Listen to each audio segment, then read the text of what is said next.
J'ai eu l'auguste honneur de parler à l'ambassadeur de Jordanie en Belgique. Et de quoi est-ce que je parle? De quoi est-ce qu'il me parlait? Des Juifs et des Arabes. Alors il me disait, vous savez, nous sommes sémites aussi. Hein? Je me dis, ça veut dire quoi? Ce sont quoi les sémites? Qui sont ces gens? Quelle couleur est-ce qu'ils ont? Comment ils s'habillent? Silence radio. Comme je vous ai dit, quel est ce terme de sémitisme? D'où est-ce qu'il vient? Et comment est-il soudainement devenu un terme racial et raciste? Et aussi à un certain moment, pas seulement des langues sémitiques. Je parlerai d'autres langues africaines, ou de certaines langues africaines, qui elles aussi ont subi au XIXe siècle une approche condescendante.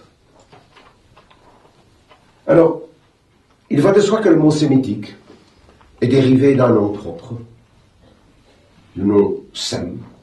Et vous n'êtes pas sans savoir que la Bible, il y a Adam et sa compagne. Tous ces gens ont été excessivement méchants et la transcendance a décidé de les noyer.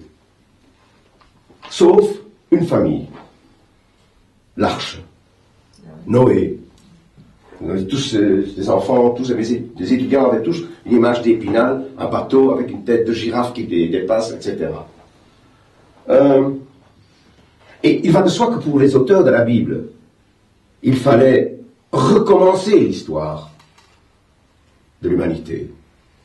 Et Noé a quelques fils, Couche, Japhet et Sem. L'étymologie exacte du mot Sem, je ne la connais pas. Et dans les textes bibliques, il y a bien sûr une généalogie. Et dans cette généalogie, la descendance de Sem, on voit quelques noms, comme Elam, Ashur, Hever, Chasarmavet, Yoktan. Il y en a d'autres, hein. Pourquoi est-ce dans le cadre de ce que j'ai l'intention de vous raconter important? Parce que jusqu'au XVIIIe siècle, on ne classifiait pas les langues. Il y avait les langues européennes et les autres. Et un type comme Leibniz, par exemple, au début du XVIIIe, parlait des langues septentrionales et méridionales. À la fin du XVIIIe, peu à peu, la classification devient, je ne dirais pas éphémère, mais un peu plus pointue. Et un monsieur, Rudolf Schlözer, en 1781, dit, voilà, il y a quelques langues qui se ressemblent, et moi, je les retrouve dans la généalogie de Sem, donc je vais les appeler des langues sémitiques. Et c'est quoi des langues qui se ressemblent? Ce sont des langues, qui ont une structure syntaxique, grammaticale, au niveau du vocabulaire, lexical, assez pareil. Leur façon de conjuguer un verbe, de décliner un substantif, suit le même système. Et le Schlözer en question, il pense à 3 langues, parce qu'il n'en connaissait pas d'autres. Il n'avait pas lu les grammairiens juifs du 10e, 11e et 12e siècle. Mais lui, il dit, voilà, il y a l'araméen, qui ressemble à l'hébreu, et il y a le Ge'ez. Le Ge'ez, c'est la langue classique d'Éthiopie. Et en effet, il y a des mots, et je dis le système de conjugaison qui est pareil. Ce qu'il a oublié, le brave Schlözer, tout d'abord, pourquoi est-ce qu'il remonte à la Bible? Parce qu'il était pasteur. Donc la Bible a toujours raison. Il devait, dans cette généalogie, encore se protéger par un verset biblique. Mais je vous parlais des grammairiens juifs du 11e, 12e siècle. Eux, et juifs, ont très vite remarqué que entre 3 langues qui plus tard vont s'appeler sémitiques, il y avait en effet des liens. Merci. Par exemple, je ne vais pas faire étalage, mais il y a Ibn Maroun, 11e siècle, Kitab al-Muzawana, le livre des comparaisons. Il y a quelqu'un qui parle arabe? Non? Bayna al-Lura Ibraniya, Ibraniya c'est l'hébreu en arabe, ou Bayna al-Lura Arabiya. Et lui, il dit, écoutez, il y a en hébreu, parce que vous savez que le vocabulaire biblique est très restreint, biblique. Si vous ne comprenez pas certains mots, ce qu'on appelle en grec hapax legomena, qui apparaissent une fois dans la Bible, et dont le champ sémantique est très difficile à circonscrire, regardez en araméen, regardez en arabe. Ça va vous aider à comprendre un tout petit peu de quoi il s'agit. Le brave Schleutzer, c'est toujours un peu condescendant de dire le brave Schleutzer, une espèce de succulent, non. Il n'en savait rien. Donc il dit, voilà un groupe. Si on regarde la généalogie de Sem, il y a d'autres patronymes, des éponymes, comme on dit, qui n'ont absolument rien à voir avec les langues qu'on appellera à partir de lui les langues sémitiques. En ce qui concerne l'arabe, il n'y a rien concernant l'arabe, mais il y a Hasser Mavet, qui lui, il expliquait comme la langue de Hadramaut, dans le sud de la péninsule arabique. Aram est dedans, Héber, l'éponyme de la langue hébraïque. Dans le courant du XIXe siècle, on a découvert, épigraphistes à l'appui, archéologues à l'appui, toute une série de langues connexes aux trois langues de base. Par exemple, l'assyro-babylonien, les cunéiformes. Je ne sais pas si vous avez déjà vous avez une image en tête, les cunéiformes. Par exemple, c'est une langue que j'ai adorée puisqu'elle faisait partie de mon doctorat, l'ougaritique. Très intéressante cette langue, enfin, pour des types comme moi, naturellement. Pourquoi? Petite anecdote. L'ougaritique est une langue écrite en cunéiforme, mais, grande innovation, cunéiforme alphabétique. On l'a découverte en 1928-29, les Italiens, Franzaroli s'appelle le monsieur, et très vite on a pu les déchiffrer. Parce que le cunéiforme assyro-babylonien est plus complexe. Parce qu'à cette époque-là, je parle du 3e millénaire, du 2e millénaire, même le 1er millénaire, il y avait deux systèmes d'écriture. D'une part, les hiéroglyphes égyptiens, et d'autre part, le système cunéiforme babylonien. Alors, pourquoi est-ce que Ugarit est un peu intéressant? Enfin, pour moi, plus qu'un peu.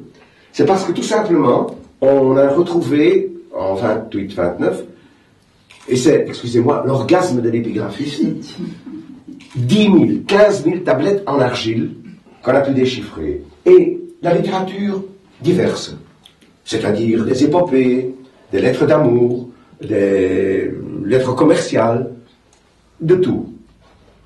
Et dans une des psaumes, et que voit-on?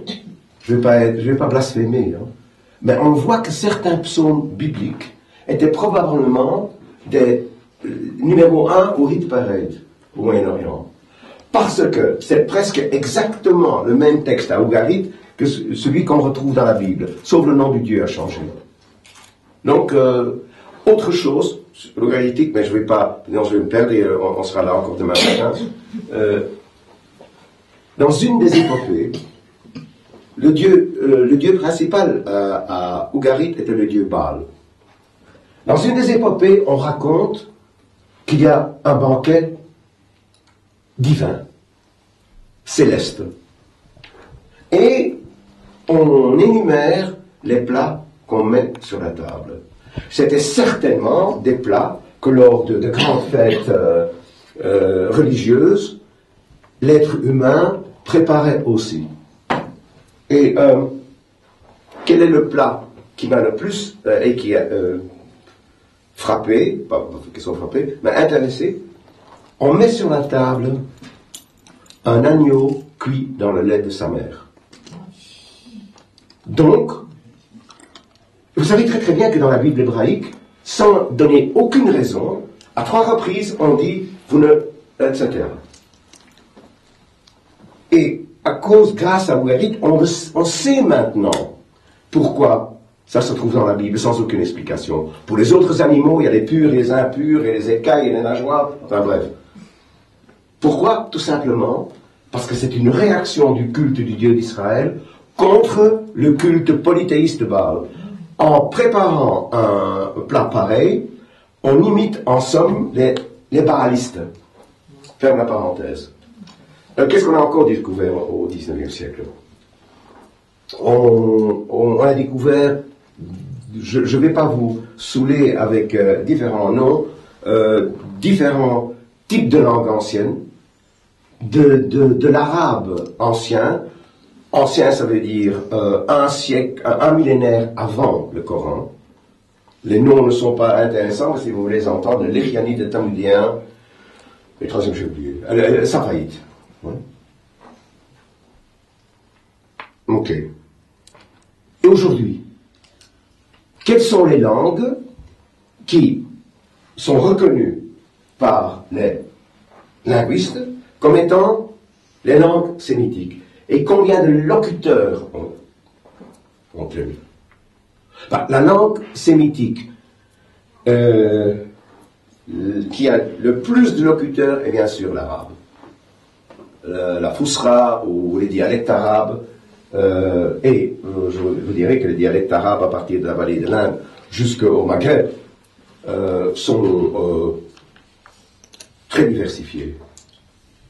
Et en somme, ces langues-là, on les classifie en langues sémitiques orientales, occidentales, occidentales du nord et occidentales méridionales. Je parle d'aujourd'hui. De toute façon, aujourd'hui, les langues sémitiques orientales ont disparu. Une langue est une matière vivante et elle naît et elle se meurt. C'est une chose. Du côté occidental, il y a ceux du nord, et là, il y a 2 sous-divisions. Une part, l'araméen. L'araméen fut à un certain moment la langue araméenne la plus parlée au Moyen-Orient, à partir de l'empire des Achéménides et la fin de l'empire assyrien. Là, je parle du 7e siècle avant l'ère commune. On parlait de l'araméen. Non. L'araméen est une langue diplomatique à partir de la vallée de l'Inde jusqu'au 2e cataracte. Mais c'est une langue diplomatique. Peu à peu, cette langue diplomatique est descendue du niveau diplomatique à la langue vernaculaire. Et par exemple, les caractères carrés, qu'on connaît comme les caractères hébraïques, ne sont pas des caractères hébraïques. C'est une façon d'alphabétiser qu'on a repris de l'araméen. Il y a eu, avant le 7e, 6e siècle, un autre alphabet hébraïque, ce qu'on appelle l'alphabet antique, ancien. Et à partir du 4e siècle, il a été remplacé par l'alphabet araméen, sauf que l'ancien alphabet était connu par les rabbins et les dirigeants politiques de l'entité juive au Moyen-Orient, puisque même à l'époque de Bar Korba, et là on parle de 134-135 de l'ère commune, il frappe des monnaies et la monnaie, les inscriptions sont en caractère ancien. L'araméen a été balayé par l'expansion de l'arabe. Mais bien sûr, dans le judaïsme, l'araméen joue un rôle important, puisque Tout d'abord, dans la Bible hébraïque, il y a des chapitres qui ne sont pas en hébreu. C'est comme si vous preniez un texte en italien et que soudainement, il y a quelques chapitres en portugais. Dans les textes rabbiniques classiques, la Mishnah, la Gemara, aussi bien du côté hiérosolomitain que du côté mésopotamien, il y a deux types différents d'araméen. Aujourd'hui, il y a encore des îlots de locuteurs araméens. Par exemple, les chrétiens dits orientaux, certains de ces chrétiens ont comme langue religieuse le syriaque, qui est une langue araméenne. Les juifs kurdes, il n'y en a plus au nord de l'Irak, eux, ils avaient entre eux une langue araméenne. Et récemment, mais j'ai oublié comment, mais croyez-moi sur parole, j'ai parlé à quelqu'un, à qui, en disant, est-ce que on le parle encore en Israël? Certains juifs kurdes de la génération qui est la mienne, donc les petits vieux, eux, ils le connaissent encore, les jeunes plus. Et les chrétiens araméens qui sont ici, en Belgique, qui se sont enfuis du sud-est turc et du nord de l'Irak parce que pression musulmane, eux, ils connaissent encore l'araméen. Et j'ai été testé vraiment, puisque un jour, dans le cours d'araméen biblique, il y avait des chrétiens. Alors, s'il n'y a personne qui connaît l'araméen, pas que je le fasse, hein, mais on peut raconter n'importe quoi, mais eux, ah oui, c'est juste, etc. L'araméen, un gros papa. Alors, il y a les langues cananéennes. La langue cananéenne qui est la plus proche de nous, c'est bien sûr l'hébreu.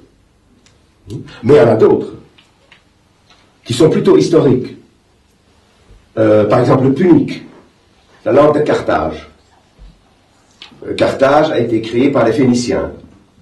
Les Phéniciens parlent une langue qui est très très proche de l'hébreu. Alors il y a des noms, je vous dis, je ne veux pas vous charger avec des noms, le Moabite, l'Édomite, l'Ammonite, Rabatamon. Parler, pourquoi est-ce qu'à Amman, la capitale de la Jordanie, de monsieur l'ambassadeur, s'appelle Amman? Parce que c'était la capitale au 8e, 7e, 6e siècle avant l'ère commune, des Ammonites. Au sud des Ammonites, il y avait les Moabites. Intéressant, on a très peu de textes des Moabites.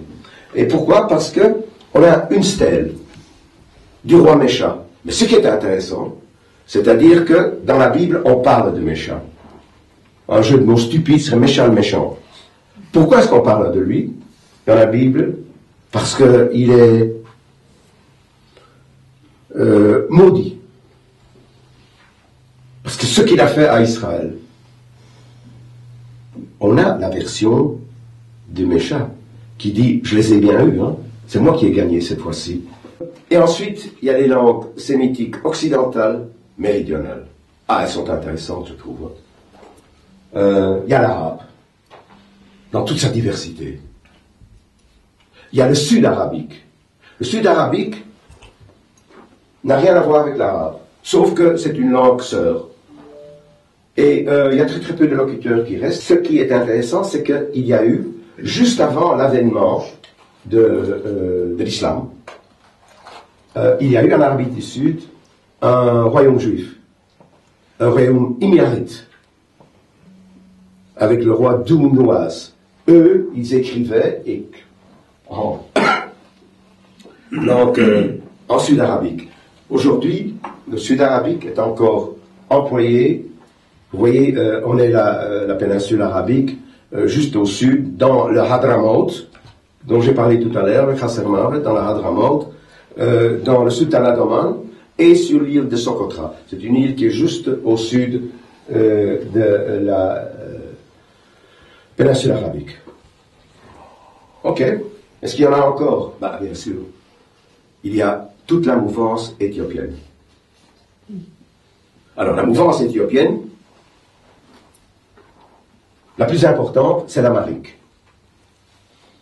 Et l'ancienne langue liturgique, le Ge'ez, et l'amharique. L'amharique est parlée par 17 millions de personnes. Et il y en a quatre autres. Il y en a deux qui sont à peu près morts. Les noms, au moins je les ai prononcés une fois. L'Argoba et le Gurage. Mais les autres, le Tigré est parlé par 5 à 6 millions de personnes. Parmi eux, les Juifs éthiopiens et le Tigrinien, qui se parlent à la frontière entre l'Éthiopie et l'Érythrée. Not for the sake of the argument, mais pour le plaisir d'illustrer mon propos, je suppose que vous avez tous entendu parler de l'ancien empereur d'Éthiopie, Haïlé Sélassié. Quelle est quoi, ça ressemble à de l'hébreu. Je n'ai pas dit que c'est de l'hébreu, j'ai dit que c'est de l'éthiopien. Mais est-ce qu'il y a des pendants hébraïques? Bien sûr.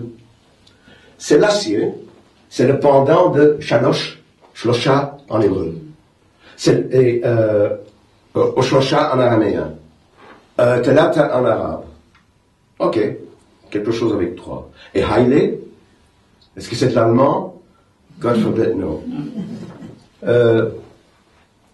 Ceux qui connaissent un peu l'hébreu, ou très bien l'hébreu, savent que la force aérienne, c'est Chel Avir. La marine, c'est Chel Hayam. Chel, c'est la force de la mer.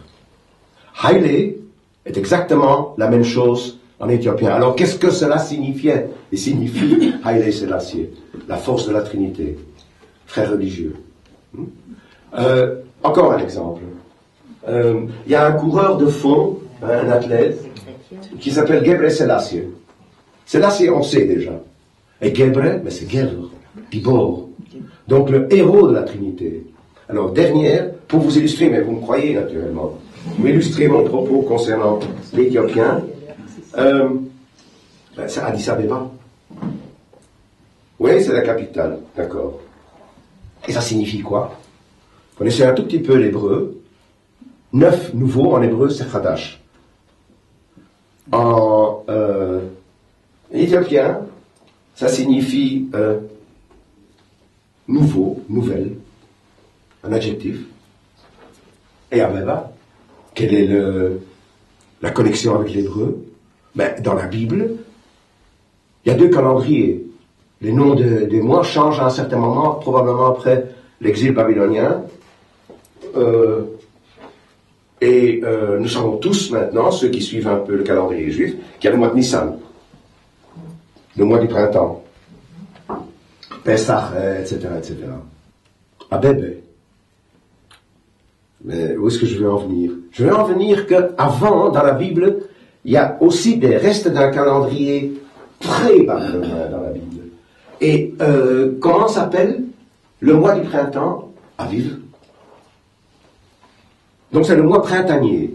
En araméen, vous allez voir comment ça marche, comprendre. Abébé signifie la fleur. Donc, Hadis Habeba signifie la nouvelle fleur. Printemps et nouvelle fleur, vous comprenez, hein? Quoi? Tel Aviv. Oui, oui, bien sûr. Mais en somme, nouvelle fleur est une expression éthiopienne, amharique, qui signifie tout simplement la ville du printemps, le printemps. Mais vous voyez, des noms que vous connaissez, on voit que ce sont des langues connexes. Donc, récapitulons, langue sémitique, ça c'est la situation aujourd'hui. Entre-temps, au XXe siècle, on a encore découvert d'autres langues, je vous ai dit logarithmiques. Pourquoi est-ce que je vous parle avec une certaine emphase logarithmique? Parce que j'en ai fait un tout petit peu maniche. C'est quoi maniche? Mon doctorat parle ganz Michigan, halb Michigan et ganz Michigan. Mon doctorat traite de l'influence des métaphores logarithmiques dans la littérature araméenne. Le lien entre les deux. À un certain moment, il y avait 4 pelés et les autres, là, ceux qui sont rasés, qui faisaient cela. Et personne n'osait nous dire, mais non, ce qu'on racontait, c'est balderdash, c'est non-sens. Entre-temps, on racontait ce qu'on voulait, hein, mais on était invité à, voilà, vous l'avez entendu, à différentes colloques internationaux, parce qu'on semblait connaître, on faisait semblant de connaître cette matière.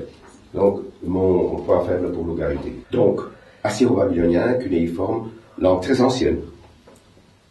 Les plus anciens textes en assyro-babylonien remontent au 3e millénaire, avant l'ère commune. Les occidentaux, ceux du nord et les méridionaux, ceux du nord cananéens et araméens, l'hébreu est donc une langue cananéenne, ceux du sud, arabe, sud-arabique et éthiopien. Voilà. Et ça fait beaucoup de monde finalement. Ça fait beaucoup de monde. Jusqu'à présent. Que sera l'avenir? Mais bon, je ne suis pas Madame Blanche. Hein. On ne sait jamais avec des langues. La plupart des langues dans le monde sont en train de disparaître. De moins en moins. Pourquoi? Parce que tout le monde apprend l'anglais comme moyen de communication. Les peuplades isolés qui avaient leur propre territoire linguistique ne sont plus isolés. Donc, sous l'influence d'eux. Tout cela a été pensé, les premières classifications, au début du XIXe siècle. Très rapidement. Et d'une part, on peut toujours tout analyser. D'une part, il y a la période du romantisme européen. 1830, 1840, 1850, où on rêve d'un passé glorieux. Un passé où certains groupes avaient une influence prépondérante, marquée sur l'histoire de l'Europe. Ajoutez à cela un soupçon de darwinisme, the struggle of the fittest, le combat des plus aptes. On va instaurer une classification et vous avez, j'en suis sûr, entendu parler des frères Grimm. Des petites historiettes. Je suis un peu parano aussi, hein, je vous dis. Ils ont dans leur Märchen pas mal de 5 histoires où il y a des juifs. Et c'est pas agréable à lire. Pas agréable à lire. Mais ils se sont aussi amusés à faire de la linguistique.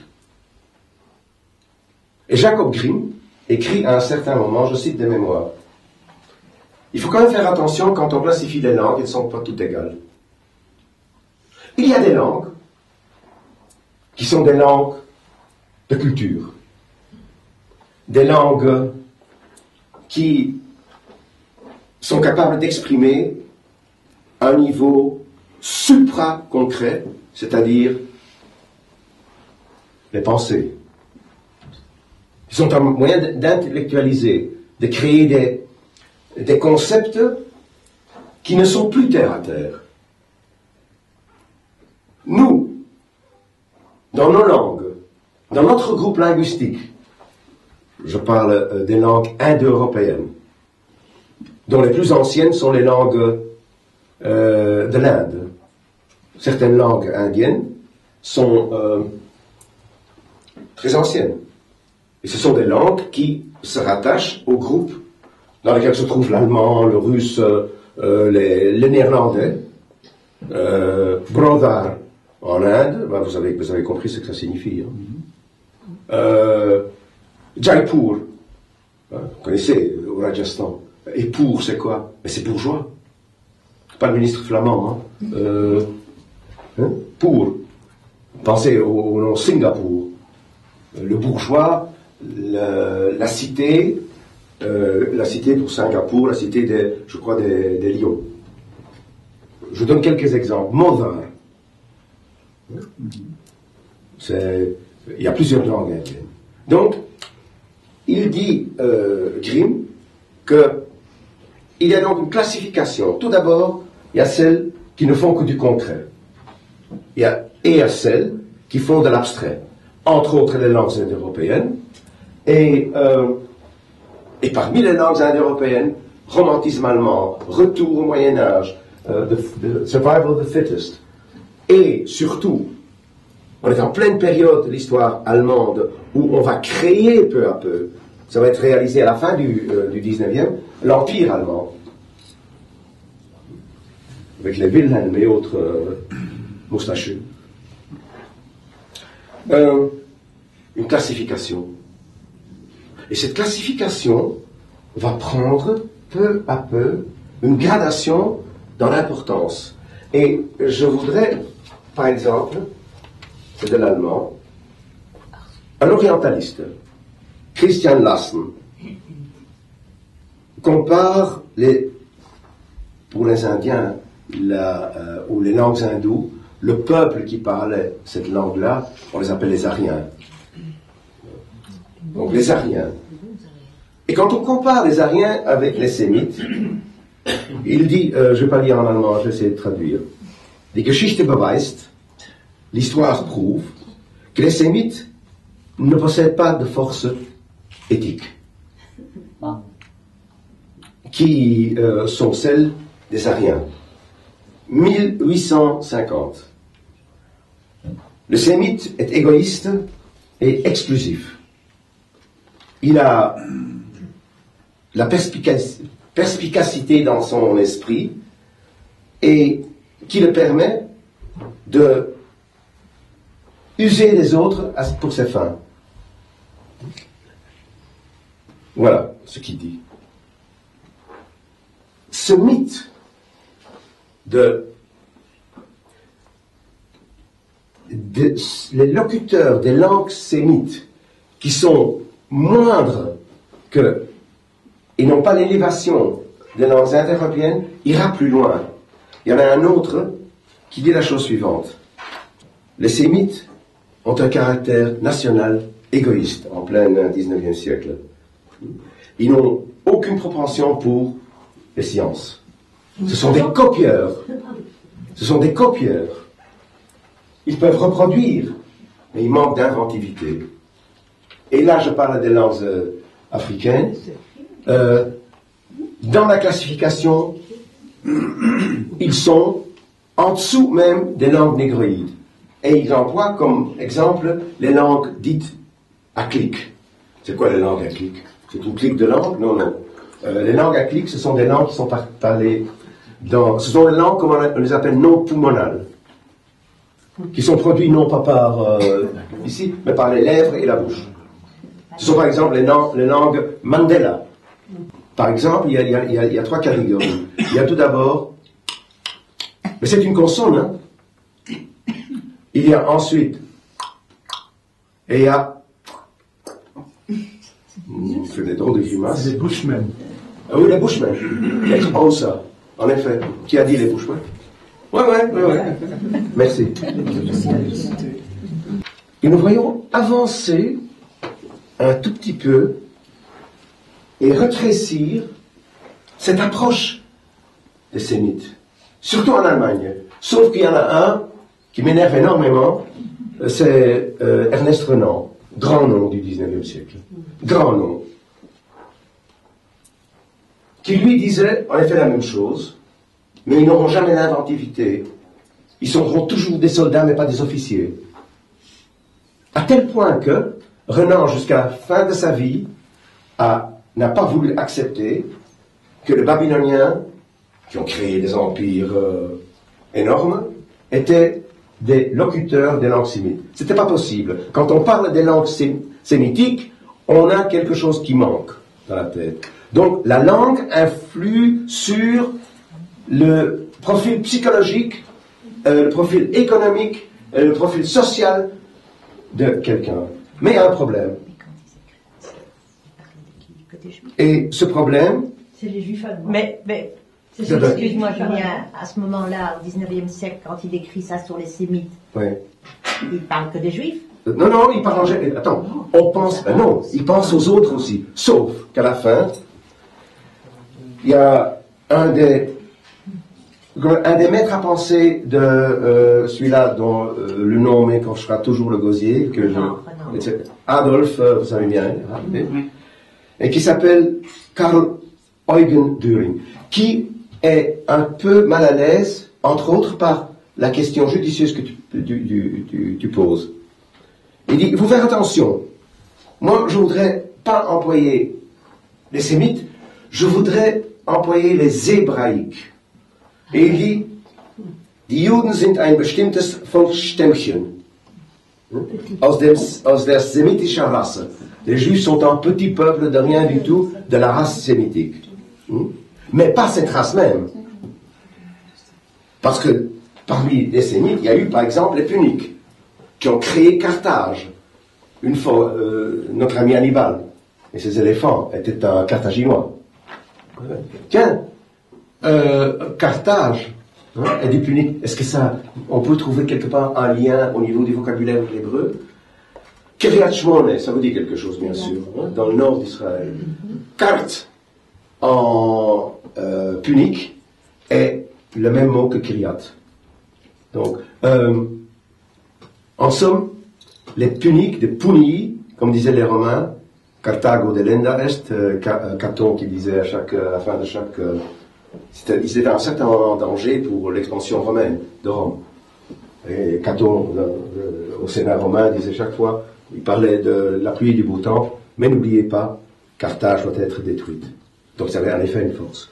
Ce sont, comme je vous ai dit, les Phéniciens de la partie occidentale de la Méditerranée. Ils ont créé pas mal de villes en Espagne aussi. Mais bref, alors il dit, ah non, c'est pas toute la race, hein. Et il dit, ce ne sont pas les Carthaginois, ce ne sont pas des Arabes Bédouines, ce ne sont pas les Bédouins et les Arabes.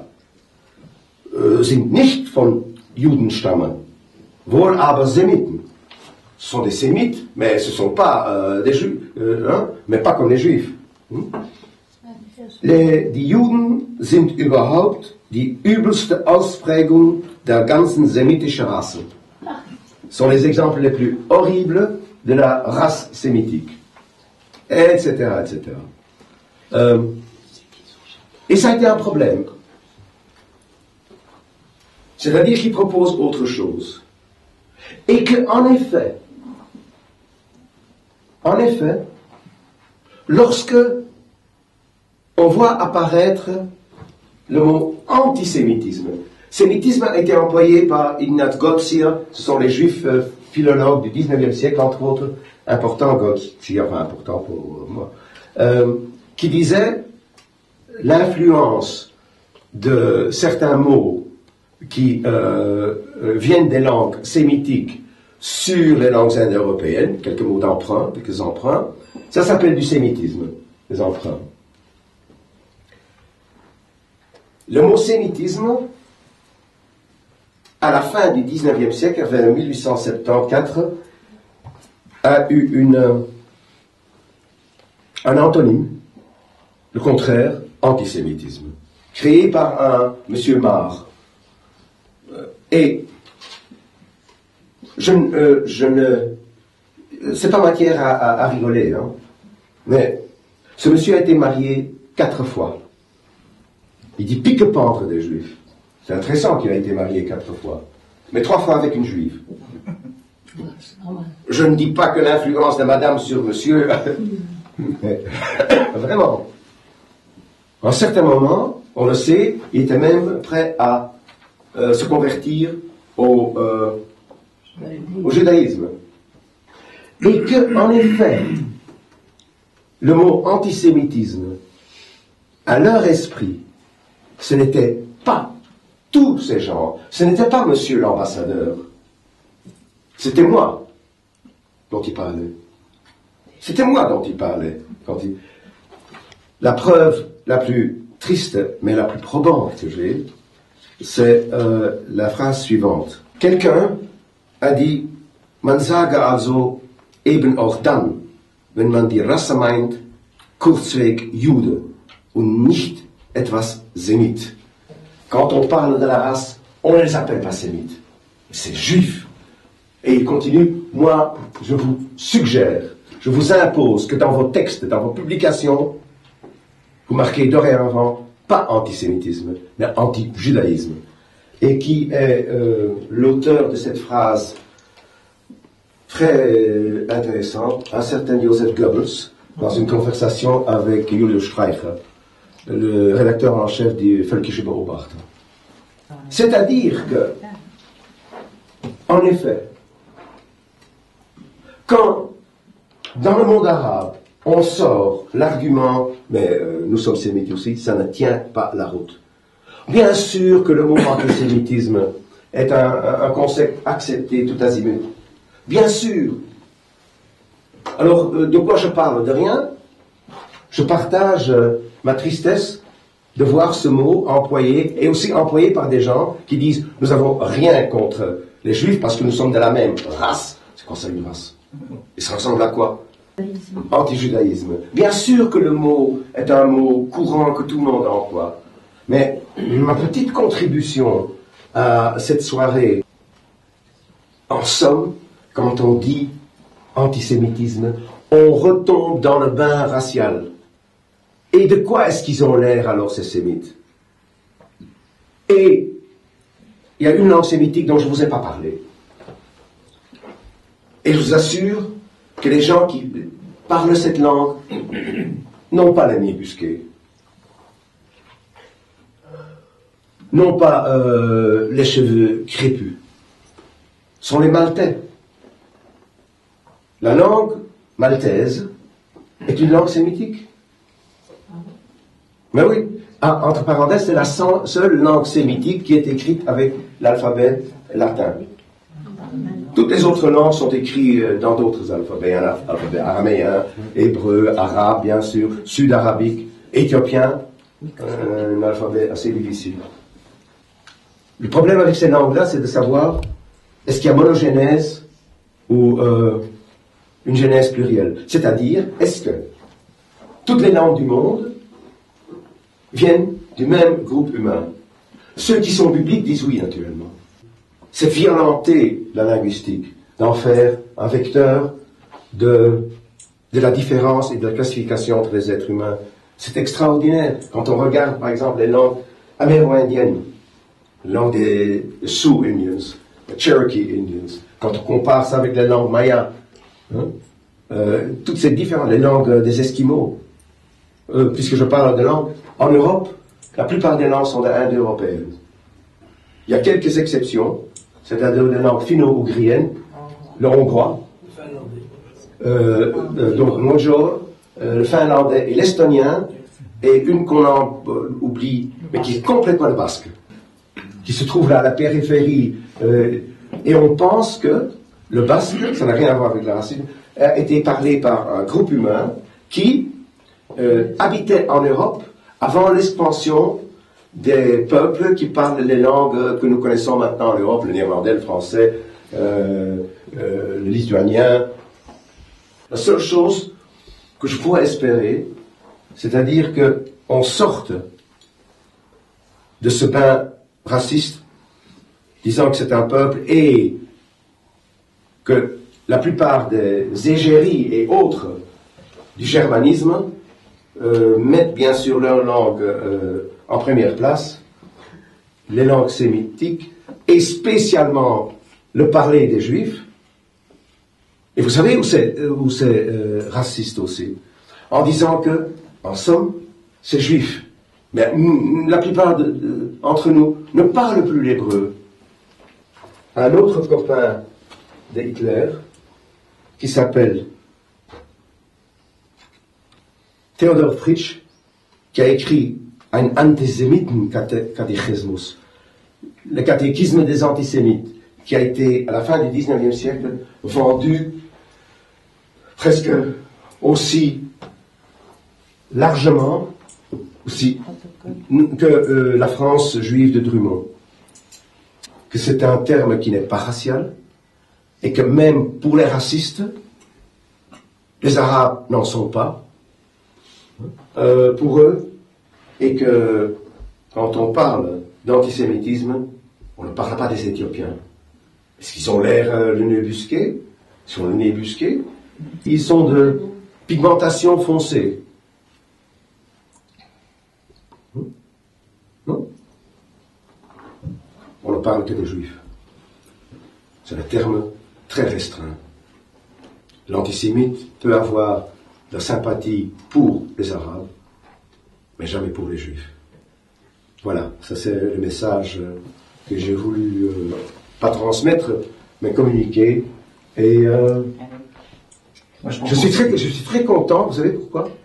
Je n'ai vu personne qui s'est endormi.